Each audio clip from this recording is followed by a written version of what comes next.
হ্যাঁ, পরে ভেবে চিন্তা দেখবো, যদি ভালো লাগে, যে কথায় আছে না, যদি কারো মন থেকে ভালো লাগে তারা জায়গা জমি লেখা দিতেও কোনো দ্বিধাবোধ করে না।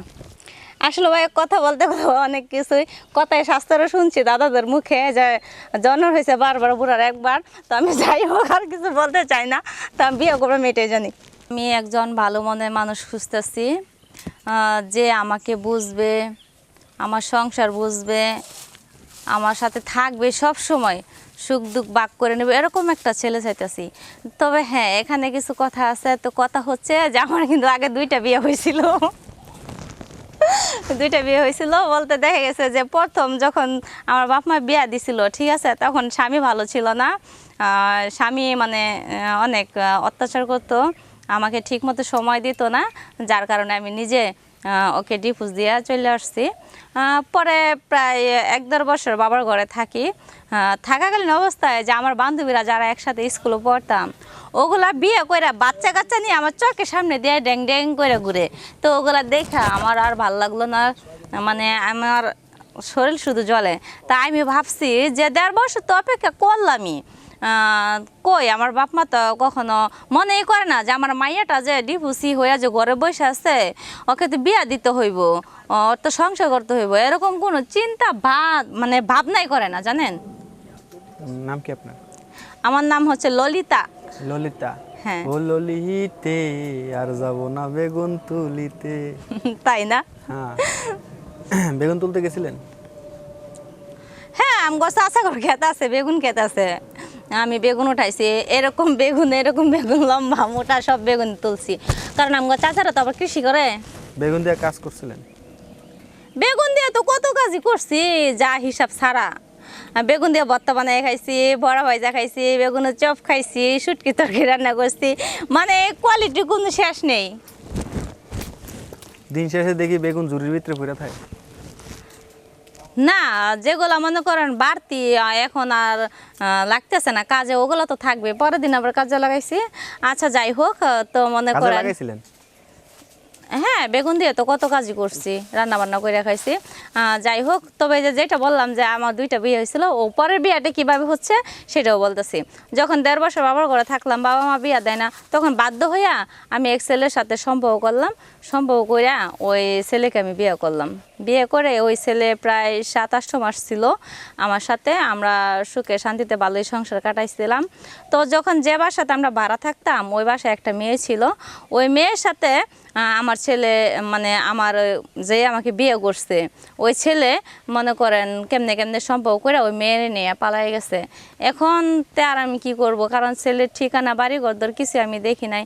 ভাবতাম কি যে ছেলে তো আমার কাছে আছে, এটাই তো আমার সম্পদ। কিন্তু আসলে ভুলটা আমারই হয়েছে। আমি যদি ওই ছেলের বাড়ি ঘরদর খোঁজ নিতাম, তাহলে আজকে এই পরিণতি আমার হতো না।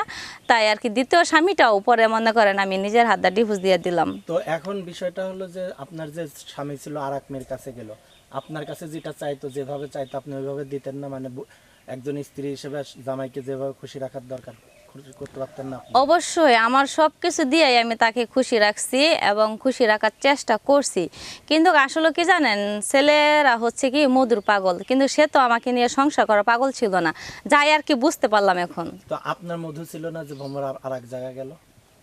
হ্যাঁ ছিল, কারণ কথায় আছে না, সব পুরুষ যদি এক সমান হতো, তাহলে তো মনে করেন দেশে এগুলা, এই যে কত কত মাইয়ারা দেখেন জায়গা জায়গায় দূষিত হইতেছে, ওরকম যদি ভালো হইতো তাহলে মাইয়ারা নিরাপত্তায় থাকতো, বুঝেন নাই? এখন বিষয়টা হলো কি যে একটা কথায় আছে না, ঘরে যদি খাবার না পায় তখন তো বাইরে যাওয়া খাবার খেতেই হবে। কিছু কিছু লোকের চরিত্র এরকম খারাপ আছে, গরম পাতিল ভরা ভাতটাই খাওয়া দেখবেন, পরে ভাতের দিকে নজর যায়। আচ্ছা, আপনার সাথে যোগাযোগ করবে কিভাবে? আমার সাথে যোগাযোগ করবে, তবে হ্যাঁ, আমাকে যদি ভালো লাগে, আমাকে যদি বিয়ে করতেছেন, আমি 2টা বিয়ে হয়েছে, আমি ডিভোর্স হয়ে গেছে, যদি এমন কেউ থাকেন তাহলে অবশ্যই আমার সাথে যোগাযোগ করবেন। তো যোগাযোগ কীভাবে করবেন আমি সেটাও বলে দিতেছি। প্রথম যারা যারা এই পেজটাকে ফলো না করছেন, তারা আগে এই পেজটাকে ফলো করবেন, তারপরে শেয়ার অপশনে ঢুকবেন, ক্লিক করবেন, ওখানে আমার হোয়াটসঅ্যাপ ইমো নাম্বার দেওয়া আছে। রাতের পর রাত, ঘন্টার পর ঘন্টা কথা বলতে পারবেন, কারণ এখন আমি সিঙ্গেল, আমার কেউ নেই সময় কাটাবার মতো। কথা বলেই হবে, অন্য কিছু করা যাবে কিনা? হ্যাঁ, পরে ভেবে চিন্তা দেখবো, যদি ভালো লাগে, যে কথায় আছে না, যদি কারো মন থেকে ভালো লাগে তারা জায়গা জমি লেখা দিতেও কোনো দ্বিধাবোধ করে না। আচ্ছা, তো এখন আপনার জায়গা কি দিবেন তাকে যদি চায়? আমি যদি মনে করি যে না সে একজন ভালো কৃষক, সে জমি চাষ করতে পারবে, ফসল বাড়াতে পারবে, উন্নত করতে পারবে, অবশ্যই আমি দিব না কেন? এটাকে আমি পতিত ফালানোর জন্য রাখছি? এখন পতিত পরে আছে কতদিন, জামাই গেছে বলেন? পতিত পরে আছে এই তো 1.5 বছর। 1.5 বছর যাবত এবার আগাছা হয়ে যায়নি? কেন হয়ে যাবে? জিনিস যদি যত্ন করা হয় কোনো জিনিস নষ্ট হয় না, যত্ন করে রাখতে হয়। তাহলে তো আগের মতো হয়ে গেছে, যেহেতু 1.5 বছরে চাষ করা হয়নি একবারও। চাষ করা হয় না, চাষ করবো এখন, আমি অত কথা বলতে চাইতেছি না। তো আমি বিয়ে করবো, এটাই সত্য। আচ্ছা, আগে তো যে দুইজন তো জমি চাষ করছে, এখন আরেকজন আসবে, সে কি মানে মাঠ কি ক্লিয়ার পাবে না? 2 জন মানে এটা কেমন কথা বলতেছেন? আপনি না আমার বলছিলেন। জায়গা জমিন আছে, তারা মনে করেন চাষ করবে, জমিন ফসল করবে, এটাই তো। আপনার আগে দুই জামাই ছিল না? হ্যাঁ, তো দুই জামাই কি আপনার জমি চাষ করে নাই? এখন মানে আমি জানি না আপনার ঘরে বউ আছে কি না আছে। এখন আপনি যদি মনে করেন আপনার জমিন যদি আপনি সরকারিভাবে দলিল করে নেন, তাহলে কি আপনি কি জমিটাকে এভাবে ফালাই রাখেন নাকি আপনি ব্যবহার করেন? এটার প্রশ্নের উত্তর দেন আগে। আমি জমি ব্যবহার করি ভাই, কারণ কি জানেন, আমার কথা হলো কি, জমিটা তো আমার।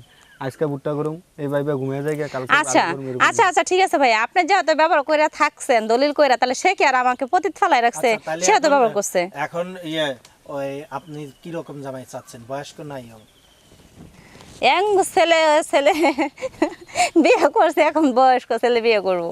ও কি ওই বয়স্ক বুড়া এসে কি এই তো বছর প্রতি পালা জমি চাষ করে ক্লান্ত হয়ে যাবে না অল্পতেই? আমি শুনছি যে যারা মনে করেন একটু বয়স্ক, তারা বউকে ভালোবাসতে পারে, যে সব মিশিং তার দুর্বল না। বয়স্ক কথায় আছে না, যে কোনো জিনিস না বয়স হয়ে গেলে পারে অচাল হয়ে যায়।